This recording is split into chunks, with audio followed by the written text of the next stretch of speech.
Nahu min Suleiman wa innahu bismillahirrahmanirrahim.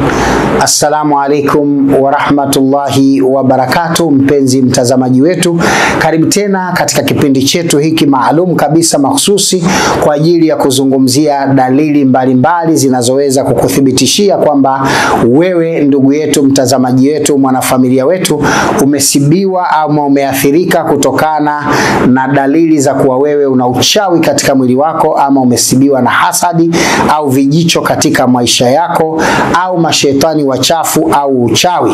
Mpenzi mtazamaji, katika maisha ya kawaida mwanadamu anaweza kukumbwa na vitu vitatu, ama uchawi au hasadi au majini wachafu, ambavyo vinapokufika na kukuathiri vitatu hivi, mara nyingi kabla ya kuingia katika kuathirika moja kwa moja, ziko dalili za awali ambazo Mwenyezi Mungu huzionesha kwa mgonjwa na kutambua kama vile sasa kwamba amepata tatizo na anahitaji msaada zaidi. Kama ambavyo ukiugua malaria unaweza kusikia maumivu ya kichwa, viungo, homa, joto kali na kadhalika. Vivyo hivyo matatizo haya yasiokuwa ya kibiolojia nayo yana dalili kabla ya kuenda kuleta madhara zaidi katika mwili wako.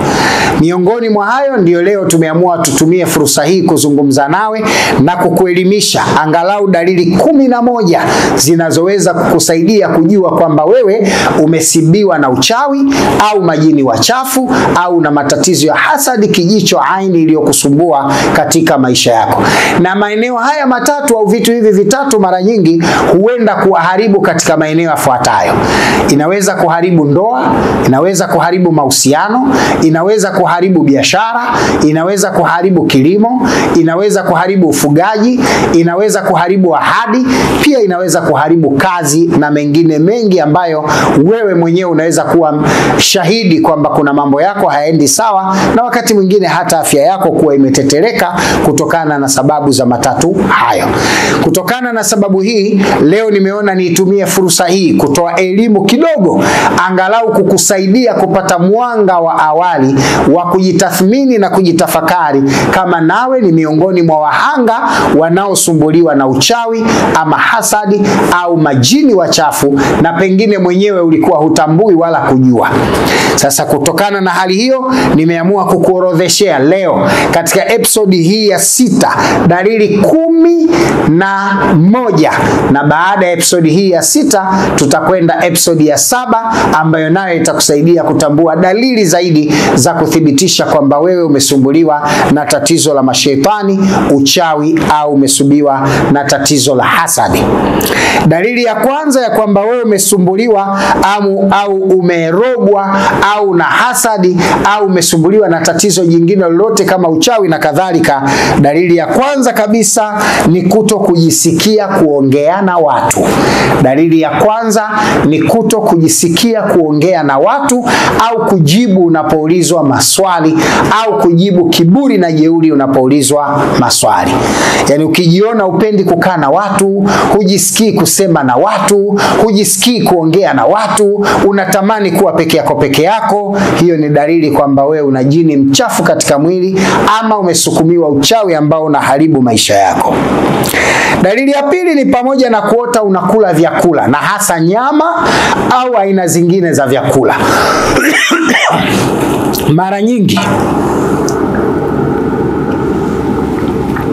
Mara nyingi watu waliosibiwa na majini wachafu ama uchawi ama hasadi, basi anaweza kujikuta yuko ndotoni na anakula. Anaweza kuota anakula nyama, au yuko kwenye shughuli anakula. Kimsingi kuota unakula vyakula, mara nyingi ndoto hii inaashiria ubaya zaidi kuliko zile vyakula vinavyoashiria ndoto kuwa ni ndoto njema. Kwa hiyo ni vizuri kupata elimu kwa mtu mwenye taaluma ya ndoto na kutambua dalili za kwamba ndoto uliyoota ya kula ni katika ndoto ya mafanikio au katika ndoto ya kuharibikiwa maisha yako. Kwa hiyo dalili ya pili ni kuota unakula vyakula au nyama. na inaweza kuwa nyama za wanyama, nyama za watu na kadhalika na kadhalika, au kula vitu ambavyo sio vya kawaida kwa harufu, muonekano, ladha na rangi, vyote vikawa si vya kawaida. Dalili ya tatu ni pamoja na kuota upo msituni.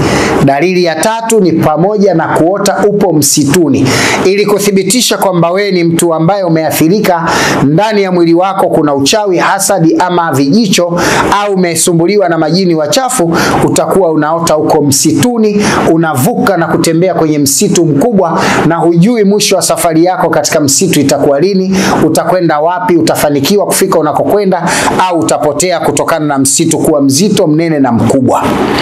Dalili ya nne ni pamoja na kuota upo katika giza, ima chumbani au umekaa eneo lina giza sana, huoni hata mbele, totoro, kila kitu kimefunga katika maisha yako, giza kubwa sana sana.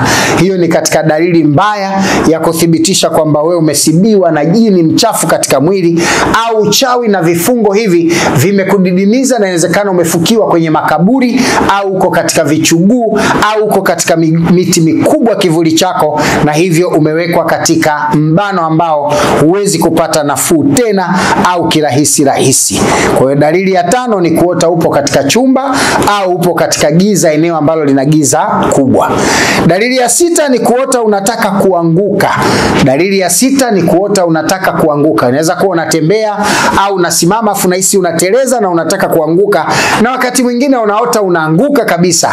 Hiyo ni katika dalili mbaya kuthibitisha kwamba wewe umesumbuliwa na jini mchafu katika mwili wako, ama uchawi, ama umesumbuliwa na hasadi, na hiyo hasadi ishakupata, inakumengenya na kukutafuna na kukuharibia maisha yako, ima katika mlango wa ndoa, au katika mlango wa biashara, au katika mlango wa kazi, au katika mlango wa mahusiano, au katika mlango wa ahadi, au katika milango kadha wa kadha ambayo katika maisha yako unaona kuna vitu haviendi sawa, lakini sababu ya msingi kabisa ni hii, kwamba wewe umesibiwa na vitu vibaya katika mwili wako. Ndio maana unaota unaanguka shimoni, manake wewe unatumbukia katika majanga. Hii ni ashirio kwamba wewe una majanga yamekuzunguka na umezama katika majanga.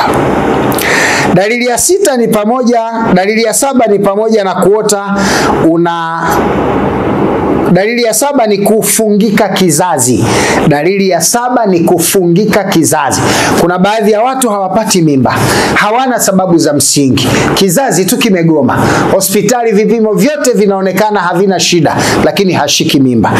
Au inaonekana shida ndogo ya hormone imbalance, fibroids, ovarian cyst, vijuvimbe vidogo ambavyo watu wengine wanafanyia operation, mwisho wa usiku anapata mimba, lakini wewe unajikuta huwezi kushika mimba. Kila unapokaa mimba inashindikana kushika.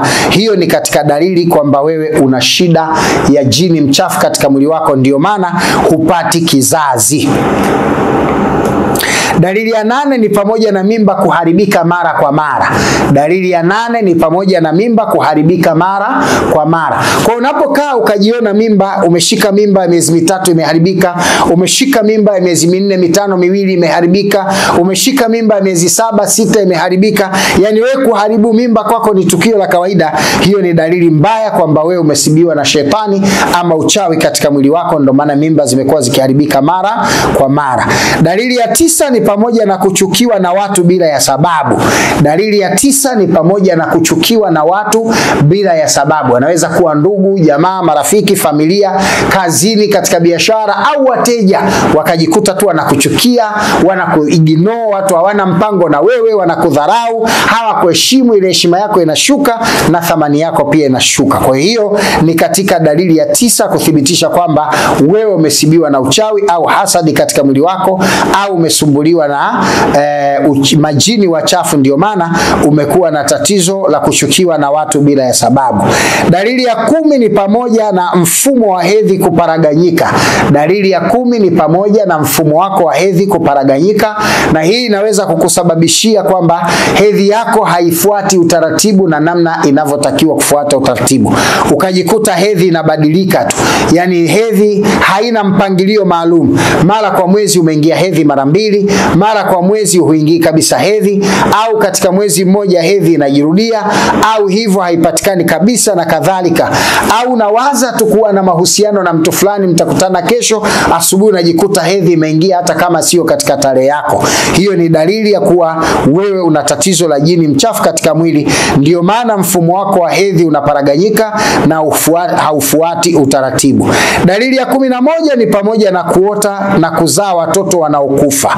Dalili ya 11 ni kuzaa watoto wanaokufa. Yani anapata mimba, anafika mpaka kipindi cha kuzaa, lakini akishafika tule siku ya kuzaa, ima atazaa mtoto amekufa, au baada ya siku 2-3 mtoto anakufa, na watoto wanakufa bila ya sababu za msingi. Na pengine inaweza kuwa joto la mama kali, si vitu gani, yani hoja ambazo kimsingi watu wengine wana survive watoto wao, lakini wewe unakuwa na tatizo la kuzaa watoto waliokufa mara kwa mara. Hiyo ni kukuthibitishia kwamba wewe unasumbuliwa na jini mahaba, au unasumbuliwa na majini wachafu, au unasumbuliwa na majini wa hovyo, au umesibiwa na tatizo la uchawi katika mwili wako.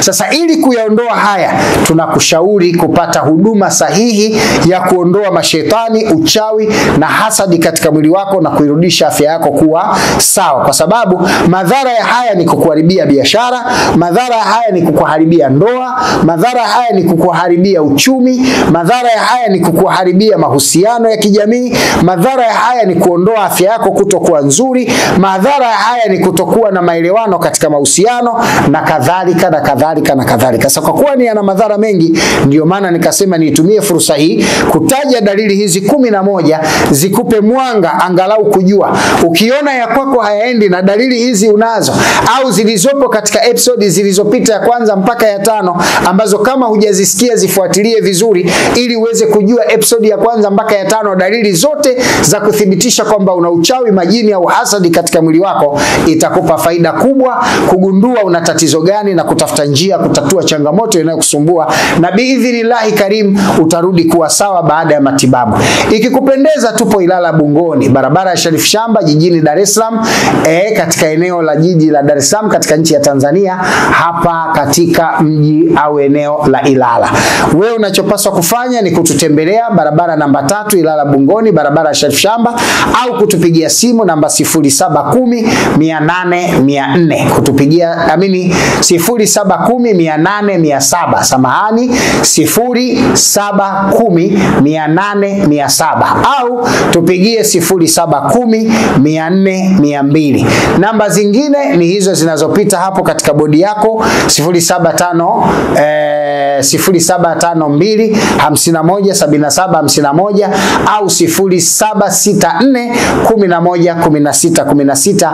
Namba zote hizi ni za Islahi Summit Foundation, na ukipiga utawasiliana nami au wasaidizi wangu, na itakusaidia kupata mawasiliano ili kujua changamoto zinazokuzunguka na namna ya kuzitatua biidhnillahi karim. Ni matumaini yangu umekifurahia na kukipenda kipindi hiki, na utajiandaa kwa episode ijayo ya 7 ili kujua dalili zinazoweza kuthibitisha kwamba we ni muhanga uliyekumbwa na tatizo la uwepo wa majini katika maisha yako, au uwepo wa uchawi katika maisha yako, au uwepo wa hasadi katika maisha yako, ambao wanaweza kuharibu ndoa, biashara, kazi, kilimo, ufugaji na kadhalika biidhnillahi karim. Nitumie fursa hii kukualika tena kipindi kijacho